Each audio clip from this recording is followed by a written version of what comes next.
I'm Gary Hess, News Radio WRVA, the voice of Virginia. 9:33, the experiment. 9:33, the experiment with Rich Herrera. The 9:33 experiment. 9:33. All right, 9:33. We open up the phone lines for you.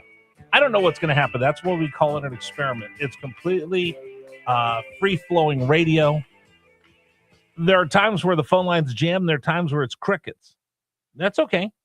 It's just your opportunity to have an open forum here on News Radio WRVA. I think it's important. 833-804-1140. 833-804-1140. That's why we call it the experiment. So here's the deal. I was just thinking about this when I saw that Lindsey Graham had passed away. So I woke up like most of you on Sunday, like, oh man, I didn't know he was sick. Find out he had heart disease and he died. Lindsey Graham was a member of the U.S. Senate. He originally, people got to know him when he was one of the impeachment managers of Bill Clinton during Clinton's impeachment trials. Then he moves on to the Senate. He becomes very close with John McCain. And then after the passing of John McCain, kind of steps out of the shadow and becomes one of the biggest advocates for Israel and for Ukraine. What a great life of a man that lost his parents when he was 19 years old, adopts his 13-year-old daughter, or 13-year-old, sister to take care of her, and comes from a very humble beginning to becoming a United States Senator. That's why the American dream is alive and well. A lot of people won't say that. I will. But when he passes away, I see the usual, oh, great man, great man. And then I see the usual, I didn't agree with him a lot, but he was a great man. So he saw both of those. And then, of course, I saw the people just coming with just the most venom on social media, talking about how much they hated him or they hated this. They're just family mourning, and they don't even allow them to mourn before they start attacking him in death. And we've seen it over and over again. We've just lost that ability to look at other people like human beings. So I wanted to ask this morning, is there someone on the other side that you actually like, that you could say something nice about? 833-804-1140, 833-804-1140. Or are they all just caricatures and you hate each and every one of them? Listen, I tell you, yeah, there's times where I just want to throw the remote control at the TV because sometimes these politicians get going and I just want to scream at them. Rashida Tlaib, when they had the angel moms, and she goes, well, we've seen this 5 times before. And the mother goes, oh, I'm sorry, we're taking too much of your time. I want to throw the remote at the television. Jamie Raskin, I told you, I shook his hand, said hi to him, being polite, but there's times where I see him over there screaming and yelling, and I just want to throw the remote control at the TV over him. There's lots of people on the other side. I'm trying to think, are there ones that I like? Fetterman comes to mind because he just seems like us. He's just normal. I said cinema. I said Joe Manchin. I'm trying to think if there's anybody in the House of Representatives that I like. Are there any Democrats I like in the General Assembly? The governor, the lieutenant governor, the attorney general. So I'm just as guilty as everyone else. Why are we like this? Why is it that I look at the other side and it just makes my blood boil before a word comes out of their mouth? And I don't know if you do this. You look to see when you see someone on TV, you don't recognize them. And all of a sudden you look to see, is there an R or a D next to their name? And that's how I decide whether I like them or not.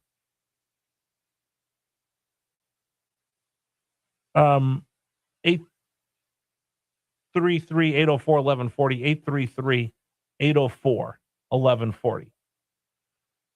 Where am I going to start first? Oh, I got a bunch of text messages. Oh, someone. This is a nice person. This is someone who hammers me all the time. Your fake tears deserve an Oscar. Actually, I get teased all the time because I do get emotional over things. So thank you. I can go tell my family and everything. I'm just faking it. Let's see. Fetterman is the most reasonable. He has common sense. I got a bunch of text messages like that. All right, let me get started over here. 833-804-1140. Why is it that we just hate the other side so much? I can't bring myself to even look at them without just, you drive me crazy. All right, 833-804-1140. Dave's getting inundated with phone calls right now, screening all of them. We'll get you on here in just a second. Quick reminder, go to WRVA.com. We're ready to go with our golf tournament. We're gonna celebrate. We're gonna raise money, T to T, Tunnel to Towers, and they're great people. They raise money and take care of fallen servicemen and first responders. So that's where we're going to raise money. The golf tournament, Hunting Hawk, September 22nd. It's a Tuesday morning. Please, if you can, and you're a golfer, please come play golf with us as we raise money for Tunnel to Tower. Let's go to Daniel on line one. Daniel, welcome. You're on News Radio WRVA. Good morning. Hey there, how's it going? Good, buddy. How are you? Peachy this morning. That's great. All right, what do you got for me? Well, yes, to say something nice about someone on the opposite side of the political aisle of us. Right. I don't like her politics one bit. I don't like what she stands for, but I absolutely have to say I believe with the best of intentions that AOC has good intentions in what she does, and I have to say she hasn't used her position in Congress to embezzle the stock market the way most politicians have. Okay, you know what? I'm not even going to rain on your parade. I'm not going to say anything. I'm glad there's somebody across the aisle. What about her do you like? Well, like I said, I just the biggest thing is that I don't believe in her politics. I don't believe what she's pushing, but I believe she's pushing it for what she believes in. I believe she actually is trying to better her district. Okay. And like I said, she's most people in Congress use that position to get involved in insider trading, and she's not. Her net worth hasn't gone up since joining Congress the way some others have. Most notably, Nancy Pelosi. I can't. Yeah, well, Nancy Pelosi, but there was another one I was thinking of right offhand. The Muslim woman out of Michigan, I think. Oh no, you're Ilhan thinking Omar. no. You're thinking Elon Omar from Minnesota. Dan Crenshaw would be another that gets mentioned for someone who's become filthy rich since they moved to DC.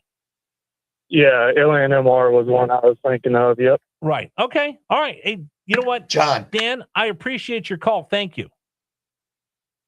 Appreciate that. Again, you know what? Here's where we are. Here's where we are. That right now the line is put at, here's who I don't hate.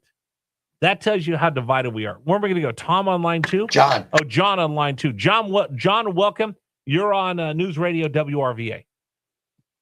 Hey, Rich, you're doing an awesome job. Thank you. Guy is Fetterman. They all need to pass a law where their relatives can't invest for them and have money. That's bottom line.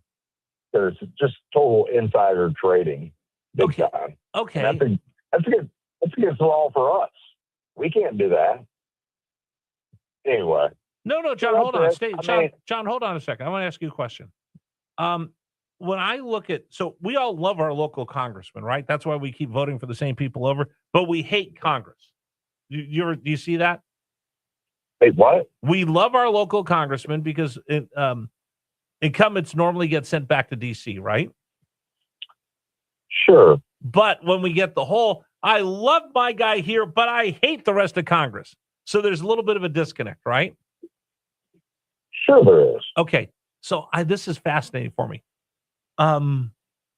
How much do you resent people that go to DC and get filthy rich while they're there and their job is to serve the public, but they seem to serve themselves. I don't really begrudge anybody making money, Okay. but if the average citizen can't do it, how can they do it? That's my issue right there. So is it they're making money or they're voting? And see, I guess is it voting and making money, or are you worried that their votes, they care more about the money they're going to make than voting the right way? It could be. It could be. I mean, I disagree with the other caller. I think, what's her name? I don't really keep up with her, but she's made some money. She couldn't even pay rent when she first became a senator. And, somehow she's worth $10 million now. I don't know how that happened. Right. But, Wouldn't you like to be worth $10 million? Sure, wouldn't you? You're darn right I would. I don't know. You're darn right I would. That's why I go buy Powerball tickets one day, maybe. You never know.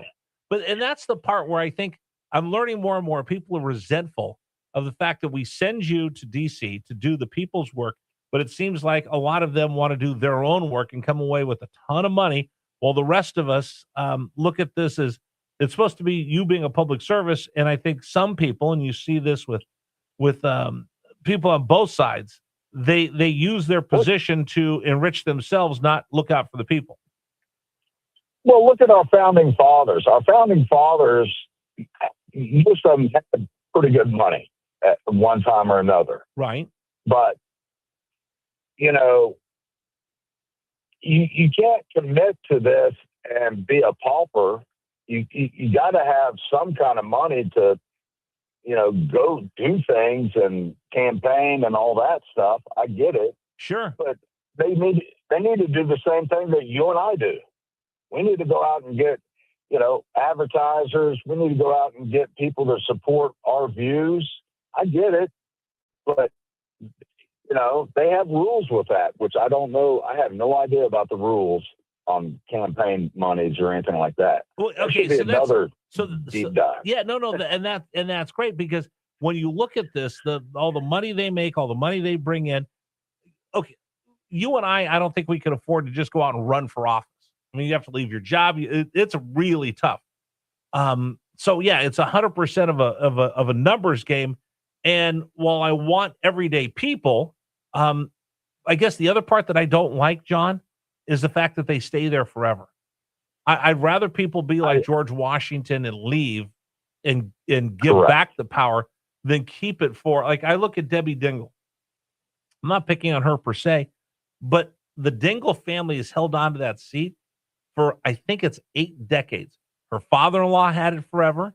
Then her husband had it forever. Now she's had it forever. I have to look this up, but I want to say it's at least 8 decades. The Dingell family has had that congressional seat. Well, that's why we get where we are. Here's the fence. The fence is the people elected them. It's the Dingell family. It could be the whomever family, Kennedy family. It could be whatever. Right. Oh, they've done a good job. I enjoy, whatever, blah, blah, blah. Grandfather and great-grandfather said this is the best guy. Stay with the family. I call a little BS on that. I think that we need to, really filter down. And it's with the media. The media does everything. You're part of the media. Yep. I mean, you talk about divide. I like what you're doing because you're trying to get other influences on the right and left, and more for we need to talk more to the left people because they can be convinced that the right way is the right. No, okay, you know what? And this is why I love having this conversation with you, because I sincerely think, Ronald Reagan said it, the Democratic Party didn't leave me. I didn't leave the Democratic Party. The Democratic Party left me. If I'm a Democrat right now, and I've got a couple of friends that are Democrats, like, I hate to tell you this, Rich, but I think you're right, because my party has gone so far over to the other side. They're like, this isn't the Democratic Party that I knew. And these are people like, hey, I like Nancy Pelosi. Like, we're never going to see eye to eye. Now they're like, they've got even further than Nancy Pelosi, I don't even know what party I belong to anymore. So I tell people all the time. I'll tell you this, John. You know, Ron DeSantis down in Florida, everybody talks about what a great job he's done. For DeSantis, well, DeSantis barely won. He barely won his first election over a guy named Gillum. And it was so close. And Gillum, meanwhile, has been sent to jail and prison now. DeSantis barely wins, but he does such a great job. He took a state that was a battleground, made it purely red just by doing a great job over there. You don't need to win the hearts and minds of everyone. If you're a Republican, 5% come over. If you win 5% of the Democratic vote that they always have, that's a 10% swing. That's the difference between having a blue state and a red state. And then once you get that red state governor and legislature in there, then they better do a great job. And if they do a great job, you could become Florida. If you do a bad job, you look what we see here in Virginia. I think the people in Virginia will probably look a different way when you see how this state has been run in a very short time. Oh, 100%. What about putting caps on how much they can raise to campaign? Well, see, that's the other part. We just had a Supreme Court decision that said now candidates and PACs can coordinate together. If you thought you got inundated with TV ads, you ain't seen nothing yet. The next election cycle will be absolute bedlam, that the PACs and the private money can now coordinate with the candidates directly. We're about to see something we've never seen in the name of free speech. Hey, John, I've enjoyed the conversation. I appreciate it. See, that's why I love doing the experiment. I get to hear from people and hear real people with real opinions. And that, you guys made my day. I got a bunch of other questions over here. Scott the Independent. Rich, you say some Democrats hate Trump. Rich, do they hate Trump or just dislike Trump? It ties into what you're saying about something. Okay. I can't find the rest of your text message. All right. Anyway, we'll read some. Oh, I got one. Margaret Chesterfield. I like Morrissey and I like Doug Wilder. Okay, Doug Wilder is one, universally beloved by everybody. All right, that's going to do it for the program for today. Hey, don't forget, made the big announcement, T2T, Tunnel to Towers. We will have our golf tournament September 22nd. You can go to WRVA.com to find out more details. Just start getting together a foursome. Let's raise money for this wonderful cause. We'll pay it forward. Hopefully they'll never have to buy a home, pay off a mortgage for anyone here in our area. But in case it does, they're great people. Let's raise money for a great cause. People that step up and take care of our first responders and our men and women in the military. T2T.org, Tunnel to Towers. And we'll raise money for them. First ever Swing for Heroes. That's FORE for Swing for Heroes. Go to WRVA.com to find out more details. All right, that's going to wrap up the program for today. I want to thank everybody. And by the way, a lot of our conversations are on our website, WRVA.com. You can also find them on YouTube. I'll have clips at News Radio, WRVA, and Rich, the number 4 America.